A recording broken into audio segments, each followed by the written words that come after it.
Hi, and welcome to the 17th episode of Thoughts This Week, a weekly roundup of aviation news from across the world.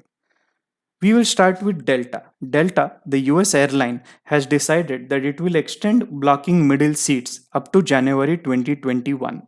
So, up till 6th of Jan, Delta will block a selection of middle seats in its Premium Select, Comfort Plus, and Main cabin, which can be done via the Fly Delta mobile app or online. For customers who are in parties of 1 to 2, middle seats will be blocked. For customers in parties of 3 or more, middle seats will appear as available for booking, which will allow families and travel companions to select seats together. Interestingly, Delta has always said that it helps to block the middle seat, whereas a couple of geographies around the world, including India, there is no restriction on blocking the middle seat. So, what the airline is going ahead with is actually path breaking because they are not taking a decision for a specific period of time but extending it well into January. This will also mean that they will limit the number of customers on board all aircraft with or without middle seats, limit the first class cabin to half the capacity to further ensure more space between premium customers, and block one aisle of seats on aircraft without middle seats. So there are a couple of aircrafts in their fleet which have a 2 cross 2 seating or a 2 cross 3 seating, wherein there is no middle seat on one side of the aircraft or no middle seat at all on the aircraft. In that case, they will block the aisle seat. Moving ahead, a lot of airlines are getting their flight frequency back and getting more flights in the air. So, while we wait for a vaccine, while we wait for the pandemic to get in control, we see Delta starting or announcing flights in winter schedule from Atlanta to Haneda, Atlanta to Incheon, Los Angeles to Tokyo Haneda, Seattle to Incheon.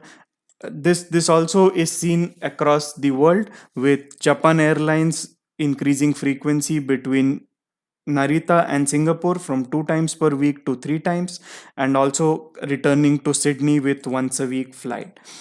In Europe, Austrian Airlines is adding flights, and it's 3 times a week to Erbil. From September, the airline will also add flights to Amman and Cologne and restart flights to Tel Aviv.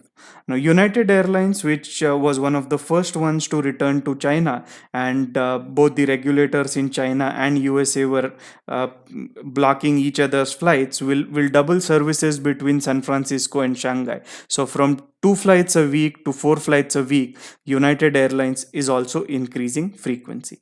There's been a lot of criticism in India for not having a bailout in place for the airlines. But when we look at other geographies, we'll see American Airlines will adjust its October schedule to remove service to 15 markets as a result of low demand and the expiration of the air service requirements associated with the coronavirus aid. So, Relief and Economic Security Act, which is the CARES Act under which airlines in US got a bailout, and this is the first step for the airline as it continues to evaluate its network and plans for additional schedule changes in coming weeks. Now, these station suspensions will be effective October first week, and no, we will really know what happens after that in terms of job losses when the airlines want to return to the stations and how they are going to handle it. So, as part of the CARES Act, it was mandated that airlines do fly to certain stations, and these were those stations. And as the CARES Act comes to an end, the funding under this act, airlines are finding it more and more difficult to operate to these particular stations, and that's the reason American has taken this decision of suspension. Spanish carrier Iberia, which is part of the International Airlines Group, has bid goodbye to its last Airbus A340 after 24 years in service. Now, Iberia joins many carriers, Qantas, Virgin Atlantic, British Airways, Lufthansa, who have all started retiring planes, and especially the older four-engine ones, as they try to save cost and come to terms with what COVID-19 has presented to them.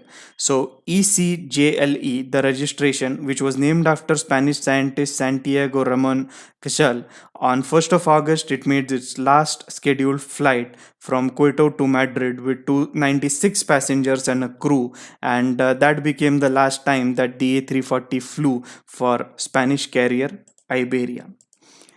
This is it for thoughts from me in Thoughts This Week, edition 17. I hope you liked knowing what has happened in the world of aviation in the last 1 week across the world, and I look forward for you to join the next video pretty soon. Thank you.